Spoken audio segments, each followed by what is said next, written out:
এই গরমে লাউ ডাল একবার কিন্তু এভাবে বানিয়ে দেখতে পারেন। চটপট তৈরিও হয়ে যায় আর খেতেও কিন্তু খুব স্বাস্থ্যকর আর সুস্বাদুও বটে একই সাথে।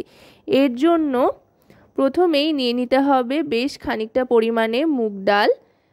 এখানে আমি 1 মুঠ পরিমাণে মুগ ডাল নিয়ে সেটাকে ভিজিয়ে রাখছি। মুগ ডালটা এখানে 1 থেকে 2 ঘন্টা মতো ভিজিয়ে রাখলেই কিন্তু চলবে।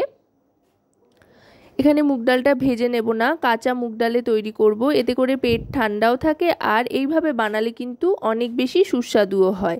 মুগ ডালটা ভিজিয়ে খানিকক্ষণ রেখে দেব 2 ঘন্টা মতো। আর এদিকে নিয়ে নিয়েছি ডুমো ডুমো করে কেটে নেওয়া লাউয়ের টুকরোগুলো। এর মধ্যে একে একে সমস্ত গুঁড়ো মশলা দিয়ে নিচ্ছি। প্রথমেই দিয়ে দিলাম হলুদ গুঁড়ো 1 টিস্পুন পরিমাণে, তারপর দিয়ে দিচ্ছি রোস্টেড জিরে গুঁড়ো, এটা 1 টিস্পুন পরিমাণে দিয়ে দিলাম। তারপর দিয়ে দিচ্ছি Kashmiri red chili powder 1 teaspoon পরিমাণে। চাইলে আপনারা কাশ্মীরি রেড চিলি পাউডারটা অ্যাভয়েড করতে পারেন।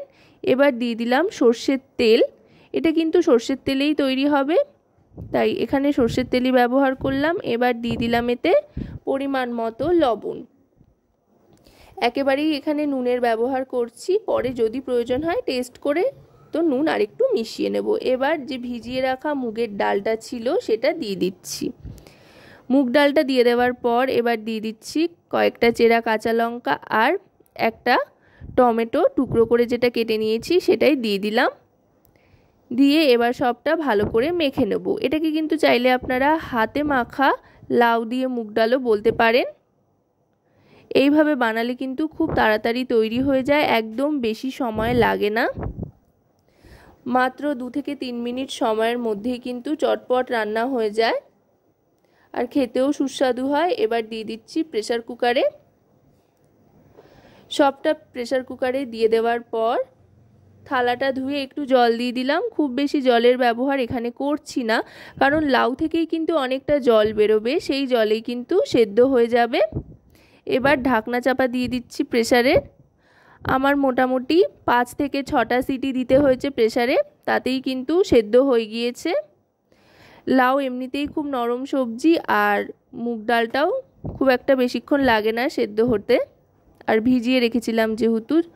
6টা সিটি দেওয়ার পর প্রেসারের ঢাকনাটা খুলে নিলাম ভ্যাকুমটা বার করে দিয়ে।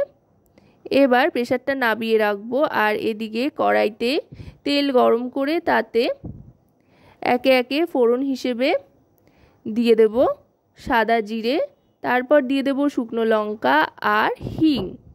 ফোড়ন যতটা সুন্দর হবে ডালের স্বাদ কিন্তু ততটাই ভালো হবে। আমি এখানে হিং জিরে দুটোই ব্যবহার করছি, আপনারা আপনাদের পছন্দ মতো যে কোনো কিছু কিন্তু মশলা ফোড়ন হিসেবে ব্যবহার করতে পারেন, যেটা আপনাদের বেশি পছন্দ, যেই ফ্লেভারটা সেই অনুযায়ী ব্যবহার করবেন।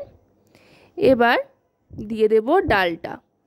আশা করব রেসিপিটি আপনাদের ভালো লাগবে। ভালো লাগলে অবশ্যই রান্নাবাটি চ্যানেলটিকে সাবস্ক্রাইব করে লাইক শেয়ার কমেন্টের মাধ্যমে আমাদের পাশে থাকবেন আর পাশে থাকা বেল আইকনটি অন করে দেবেন সবার আগে সমস্ত রান্নার নোটিফিকেশান পাওয়ার জন্য। আর যদি রেসিপিটি আপনারা আমাদের ফেসবুক পেজ থেকে দেখেন তো অবশ্যই রান্নাবাটি ফেসবুক পেজটিকে ফলো করার অনুরোধ রইল। এবার আরেকটু জল মিশিয়ে নিয়ে গ্যাসের ফ্লেমটা হাই করে দিয়ে ভালো করে ফুটিয়ে নেব আর পরিমাণ মতো চিনি দিয়ে দেব, এতে করে স্বাদে একটা ব্যালেন্স আসবে। এই ডালটা কিন্তু একটু পাতলা পাতলাই খেতে ভালো লাগে। গরমকাল যেহেতু চলে আসছে তাই এই ধরনের রান্না কিন্তু এখন প্রায় দিনই প্রায় প্রত্যেকের বাড়িতেই হতে থাকবে, তাই একটু স্বাদ বদলের জন্য এভাবে বানিয়ে দেখতে পারেন। দেখবেন সকলেই কিন্তু দুপুরে ভাত খুব তৃপ্তি করে খাচ্ছে। এবার ভালো করে ফুটিয়ে নিয়ে আমি সার্ভ করে দিচ্ছি। তো আজকের এই হাতে মাখা লাউ দিয়ে মুগ ডালের রেসিপি আপনাদের কেমন লাগলো সেটা কিন্তু অবশ্যই আমাকে কমেন্টের মাধ্যমে জানাবেন ও রান্নাবাটির সাথে থাকতে ভুলবেন না।